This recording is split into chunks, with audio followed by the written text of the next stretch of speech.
স্বাগত আরও কিচেন। আমি আরতি। নমস্কার আরও একবার। তো বন্ধুরা কেমন আছেন সবাই? আশা করছি সবাই ভালো আছেন, আমিও ভালো আছি। তো এই দেখুন চলে এসেছি কিন্তু রান্নার কাছে। কিছু গোছানো হয়ে গেছে, আরও কিছু গুছিয়ে আপনাদেরকে দেখাবো। তো দেখুন আজকে তো রবিবার, অনেকেই জেনে গেছেন রবিবার বৃহস্পতিবার আমরা তো মাছ খাই না। তার জন্য আজকে রান্না করবো ডাল। তো বুট ডাল আমি কিন্তু 250 গ্রাম এই যে ভালো করে ভেজে এটা প্রেসার কুকারে গ্যাসের থেকে সিদ্ধ করে নিয়ে আসছি, যেখানে রেখে নিয়েছি। আর এই বুট ডাল রান্না করবো আজকে উচ্ছে দিয়ে, পেঁপের ডাল। তার জন্য উচ্ছে নিয়েছি যেখানে, আর নিয়েছি কিছু ঢেঁড়সগুলো আর উচ্ছে একসাথে আমি পুকুরের থেকে সুন্দর করে দিয়ে নিয়েছিলাম। এখন এগুলো কেটে নেব। ঢেঁড়স কিন্তু আমি একটা চচ্চড়ি করবো আজকে, নিরামিষ শুক্তো চচ্চড়ি। তো বন্ধুরা দেখতে থাকুন, আমি তরকারিগুলো আগে কেটে গুছিয়ে নিই। ঢেঁড়সগুলো এইভাবে করে কেটে নিচ্ছি। এই যে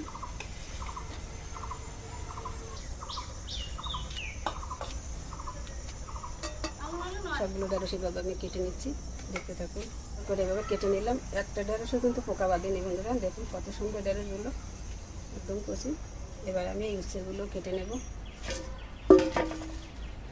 আজকে রিং করে কাটবো না, এভাবে ধরে দিচ্ছি। তার কারণ হচ্ছে আপনাদেরকে দেখাবো যে বীজগুলো আমি সহজেই এইভাবে ফেলে দিতে পারবো, এই কারণে। আর রিং করে যদি কাটি তাহলে আমাকে একটা একটা করে বাঁচতে অনেকটা সময় লেগে যাবে, এই কারণে আমি এইভাবে কেটে নিই। এইভাবে কুচি কুচি করে কেটে নেব। এই যে এভাবে করে কেটে নিচ্ছি। আমি সবগুলো হচ্ছে এভাবে কেটে নেব।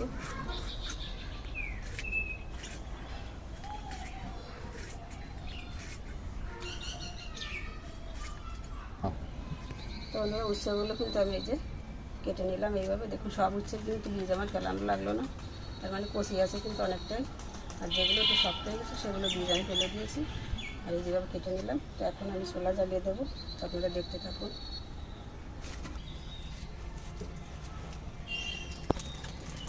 বন্ধুরা আমি ছোলাটা কিন্তু জ্বালিয়ে দিচ্ছি।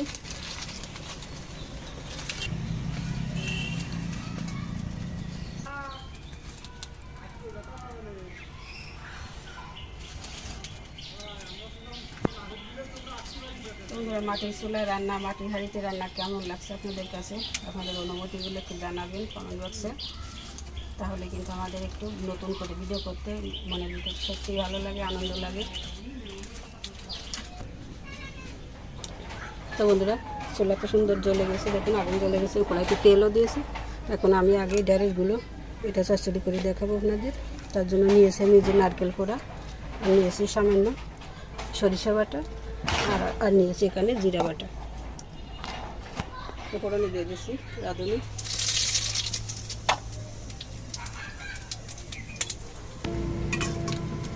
দিয়ে দিচ্ছি নারকেল,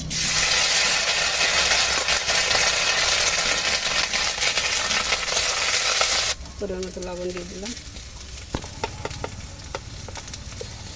আর দিচ্ছি 1 চামচ হলুদ,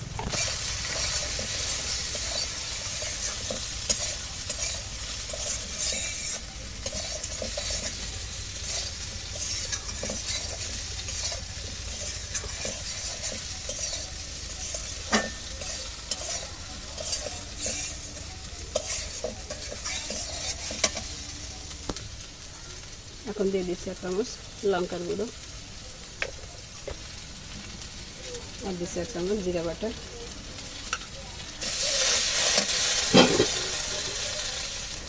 সামান্য একটু গরম জল দিয়ে দিলাম এখান থেকে। মশলা দিয়ে হালকাভাবে একটু কষিয়ে নেব। কিন্তু সুন্দর করে একটু কষিয়ে নিলাম। দেখুন গাছের থেকে কিন্তু সুন্দর তেল ছেড়ে দিয়েছে। এখন আমি জল দিয়ে দেবো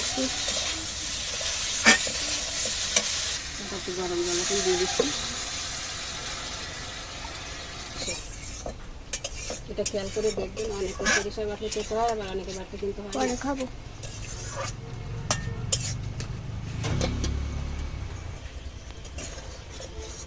রান্না কিন্তু হয়ে গেল, আমি এখন নামিয়ে নিচ্ছি।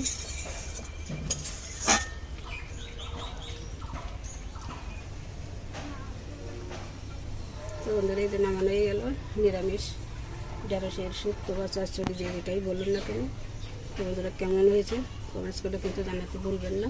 আর এদিকে দেখুন কড়াইতে আবার কিন্তু পরিষ্কার করে চুলার উপর বসিয়ে দিলাম।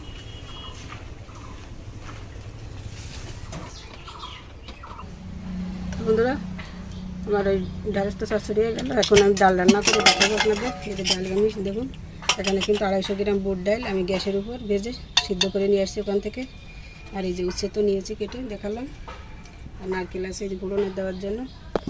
তা এই যে আমি কড়াইতে তেল দিয়েছি, তেল কিন্তু গরম হয়ে গেছে। এখন উচ্ছেগুলো আগে ভেজে নেব।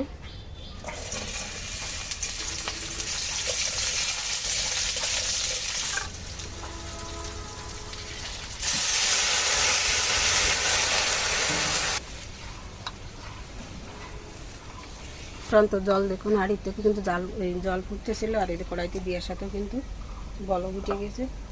আর এই ফুটন্ত জলের ভিতরে কিন্তু আমি সেদ্ধ ডাল দিয়ে দেবো। এখনো সিদ্ধ হয়ে গেছে ডাল, এখন আমি দিয়ে দিচ্ছি।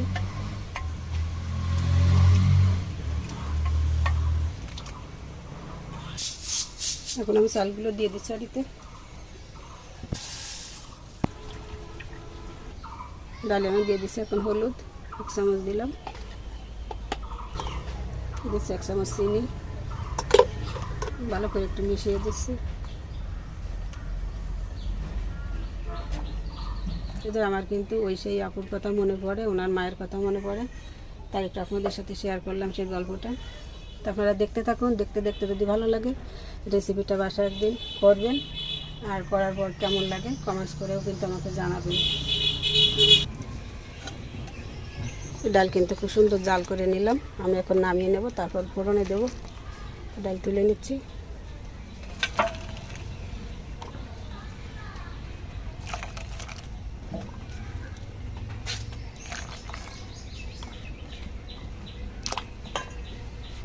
তো ডালতে যে নামিয়ে নিলাম, আর এদিকে কড়াই পরিষ্কার করে আবার তেল দিয়েছি। তেল কিন্তু গরম হয়ে গেছে, এখন দিয়ে দিয়েছি ফোড়নে তেজপাতা,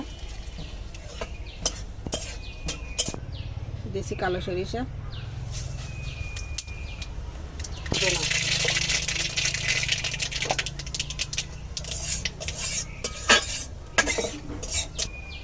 সামান্য একটু হলুদ দিয়ে দিলাম। তেলের উপর দিয়ে দিচ্ছি নারকেল,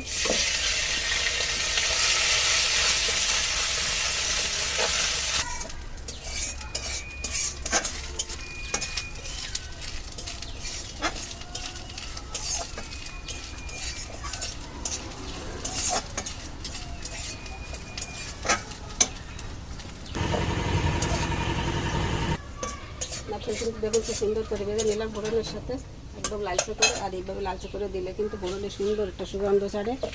আর এখন এইভাবে একটু ম্যাশ করে দেবো, এটা তো কিন্তু দারুণ একটা কাজ করে ফোড়নে, খুব ভালো একটা সুগন্ধ আসে। তো এখন দিয়ে দিচ্ছি ডাল,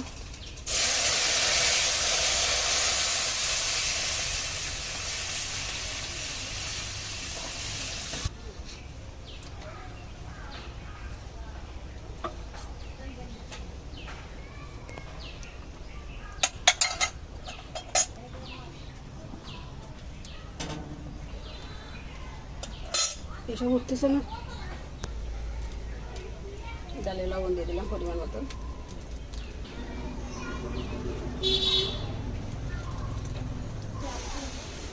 কিছু উঠছে এই যে উঠিয়ে দিলাম। এগুলো একটু সামান্য একটু বসে একটু মিশিয়ে দেবো, এতে কিন্তু উচ্ছের গ্রানটা ডালের সাথে ভালো মিশে যাবে। জল নিলাম, এটা একটু এইভাবে মিশিয়ে দেবো। এই যে সামান্য একটু ভেঙে ভেঙে দিলাম।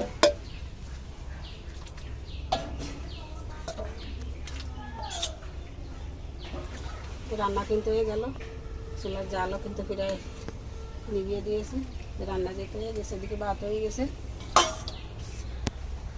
তো রান্নাতে হয়ে গেল। এখন আমি সবশেষে হালকা একটু জিরার গুঁড়ো দিয়ে দিলাম, একটু মিশিয়ে নিচ্ছি।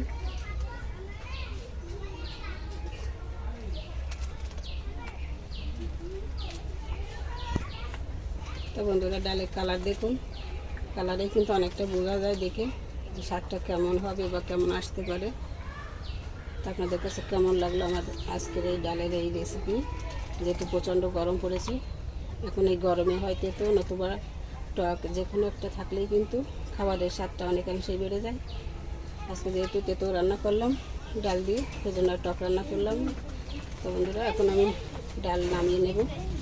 দেখুন অনেকটাই কিন্তু ঘন হয়ে গেছে, আর এটা নামালে কিন্তু ঠান্ডা হলে পরে আরও একটু ঘন হয়ে যাবে, সেই ফ্লেভার।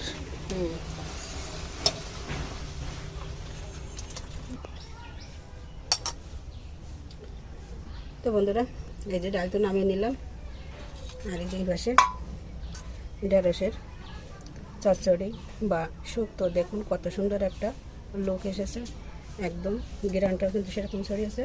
আর যেদিকে ডাল আমি কিন্তু দুই পাশে ভাগ করে নিয়েছি। তো কেমন লাগলো দেখতে আজকের এই রেসিপিগুলো আপনাদের কাছে? ভালো লাগলে চ্যানেলের সাথেই থাকবেন, লাইক কমেন্ট করে আমাদেরকে একটু জানাবেন। তো সবাই ভালো থাকুন, সুস্থ থাকুন।